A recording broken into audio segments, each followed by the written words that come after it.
Fala, queridão! Hoje é o nosso dia 41 da nossa leitura anual da Bíblia Sagrada. E a nossa leitura hoje está em Hebreus capítulo 7, Êxodo capítulo 3 e capítulo 4 e Salmo número 41. Então vamos para Hebreus capítulo de número 7. Mas antes da gente entrar em Hebreus capítulo 7, eu queria dar um recado. A partir de hoje, do nosso dia 41, no meio do vídeo vai ter uma surpresinha para vocês, vai ter uma palavra-chave em cada vídeo, só que eu não vou falar a palavra, vai estar escrito na tela, em algum lugar, em algum momento do vídeo você vai ver essa palavra. E todos os meses, uma vez por mês, nós vamos fazer um sorteio com aquelas pessoas que anotarem a palavra-chave. Então, a partir de hoje, do dia 41, nós vamos ter palavra-chave em todos os vídeos, só que eu não vou falar. Vai estar escrito na tela. Fica ligado, então, começa hoje. Agora sim, nós vamos para Hebreus, capítulo de número 7. E no capítulo 7 de Hebreus, o autor aqui vai explicar por que Jesus ele é o sumo sacerdote segundo a ordem de Melquisedeque. E como que esse sacerdócio é superior ao sacerdócio levítico.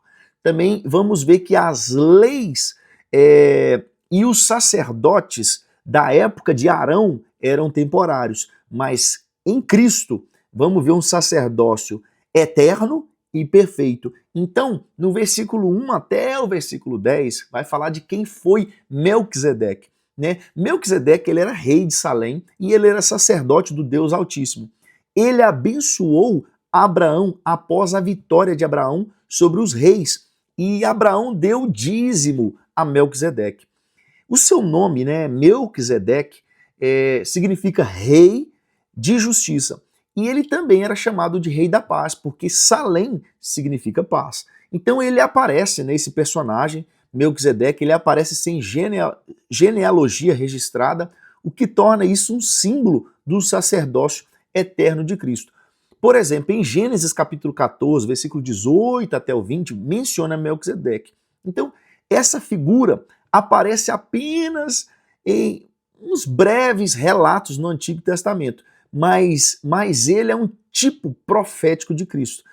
Quando no versículo 3 aqui em Hebreus fala assim que ele é sem pai, sem mãe, sem genealogia, isso não significa que ele literalmente não teve pais, mas é que a Bíblia ela não registra a sua linhagem, isso de forma proposital, ao contrário ali do sacerdote levítico. Por isso que ele é um tipo profético de Cristo. Ele não tem genealogia, ele não tem pai, ele não tem mãe. No versículo 4, quando diz que Abraão ele deu o dízimo a Melquisedeque, isso mostra que Melquisedeque ele era superior a Abraão e, por consequência disso, o sacerdócio de Melquisedeque também era superior ao sacerdócio levítico que viria após Abraão.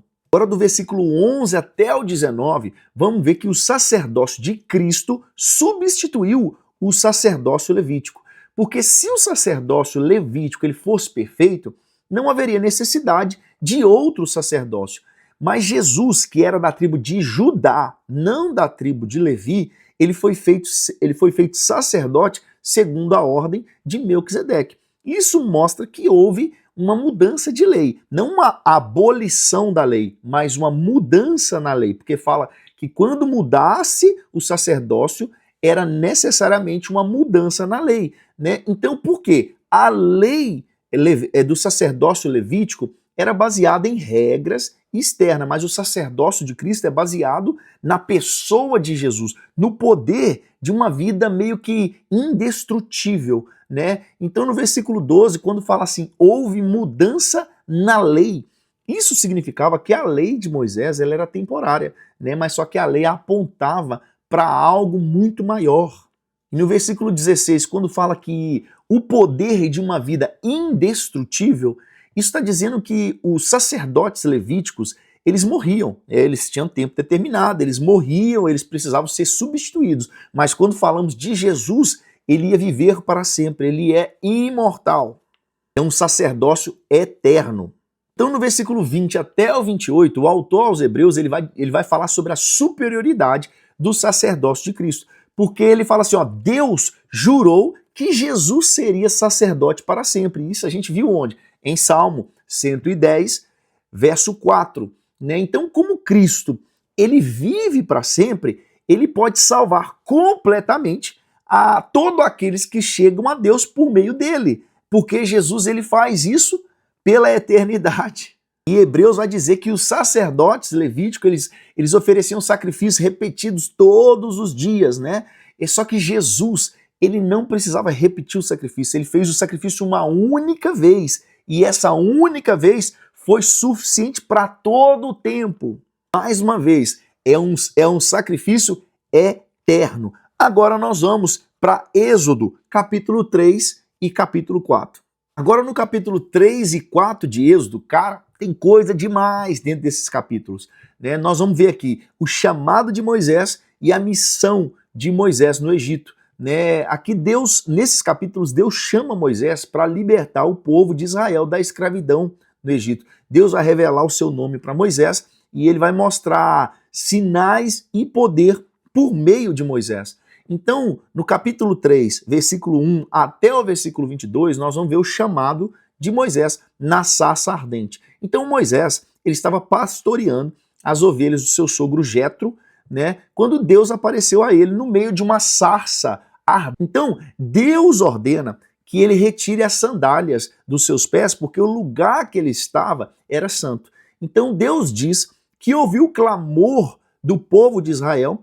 Então Deus escolheu Moisés para ser o libertador desse povo. Aí Moisés pergunta assim, quem Deus é? Né? Aí Deus fala assim, ó, eu sou o que sou. E quando a gente vê Deus falando assim, eu sou o que sou, por que Deus ele responde dessa forma? Porque, eu vou dar um exemplo, se eu disser eu sou pastor, de fato eu sou um pastor, eu sou o pastor da LAR Boston, mas se eu quiser falar de uma forma que não está errada, eu posso dizer assim, eu estou pastor.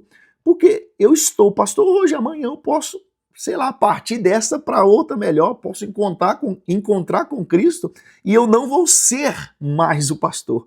Então eu sou pastor, aliás, eu estou pastor porque no momento eu pastoreio essa igreja, mas se Deus me chamar, eu vou encontrar com Cristo.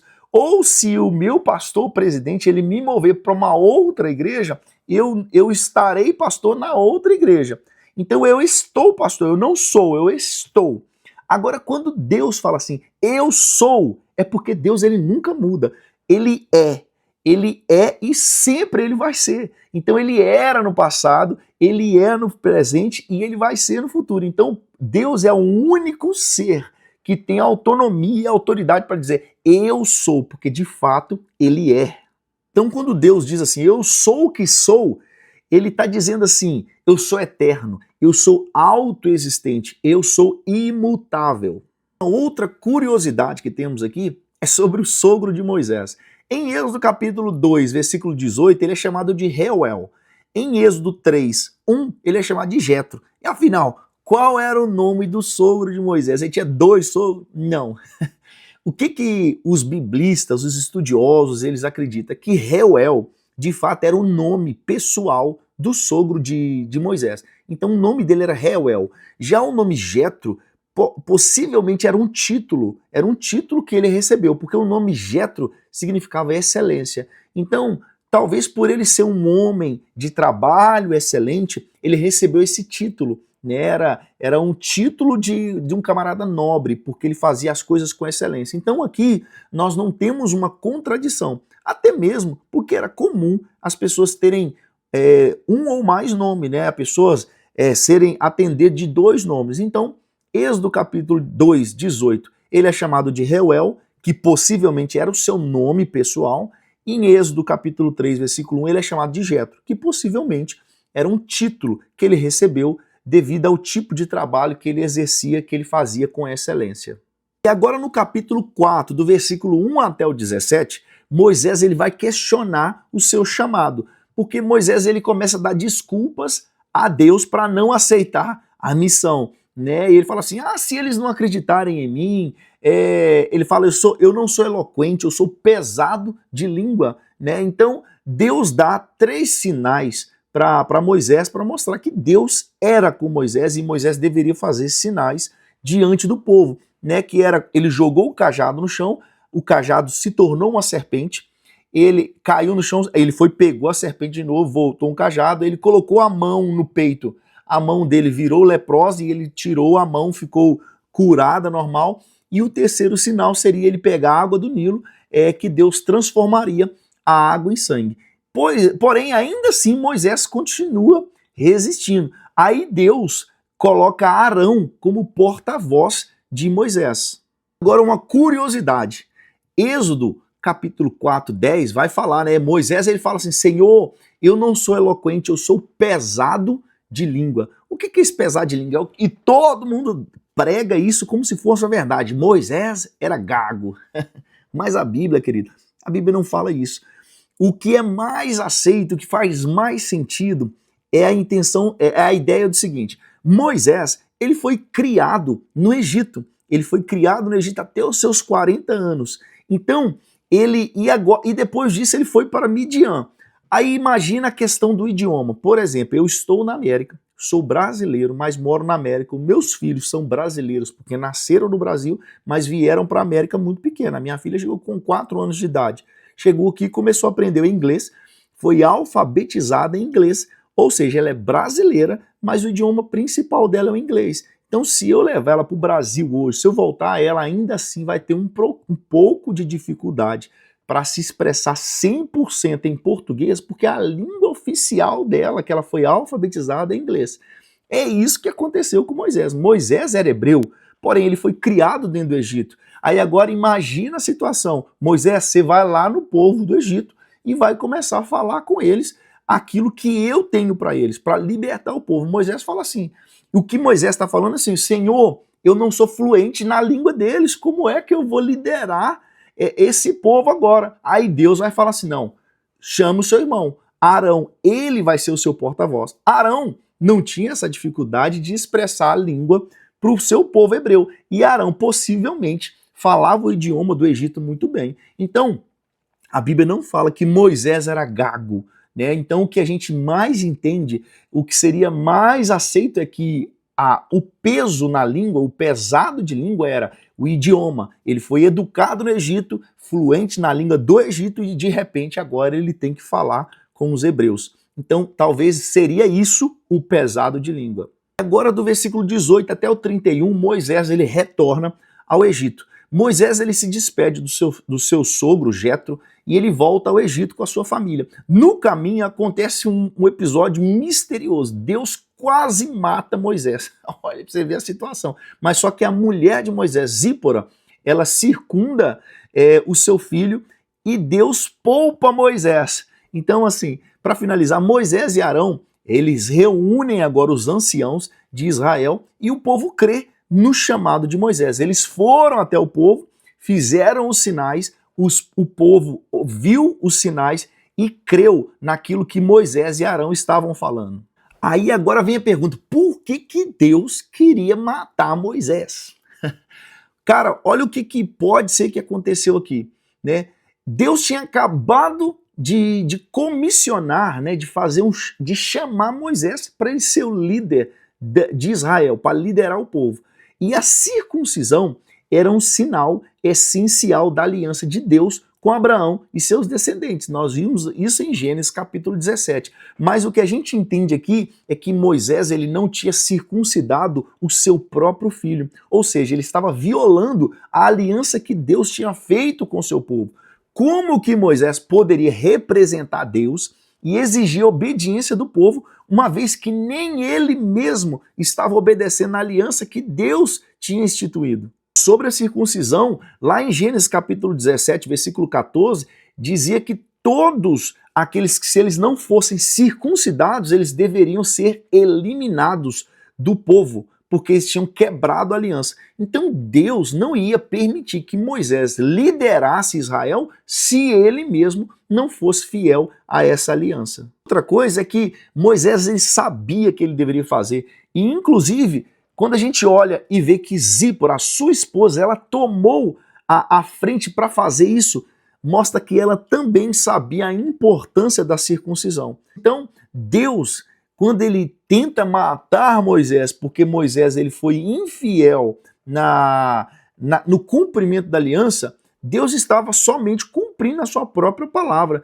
de que quem não obedecesse à lei da circuncisão seria eliminado.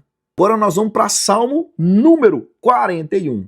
Agora no Salmo número 41 é um salmo de Davi, onde ele fala sobre a bênção para aqueles que ajudam aos necessitados. E Davi também vai falar sobre uma traição de um amigo íntimo, de um amigo próximo. Verso 1 até o verso 3 vai falar da bênção para quem cuida dos pobres, né? Deus promete proteger e sustentar aqueles que ajudam os necessitados. Eles serão livrados no dia da adversidade e serão fortalecidos na doença. Do verso 4 até o verso 9, veremos o clamor de Davi por cura e misericórdia.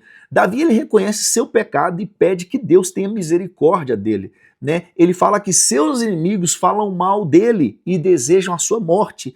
E ele diz que um amigo próximo o traiu agindo com falsidade. E o que nós vemos no verso 9 é uma profecia sobre Jesus. Porque quando ele diz assim, ó, até o meu amigo íntimo em que eu confiava, que comia do meu pão, levantou contra mim o calcanhar, esse versículo é citado em João 13:18, referente à traição de Judas contra Jesus. Agora do verso 10 até o verso 3, veremos a confiança em Deus e a vitória final, porque Davi ele clama a Deus para levantá-lo e justificá-lo, interferir a seu favor.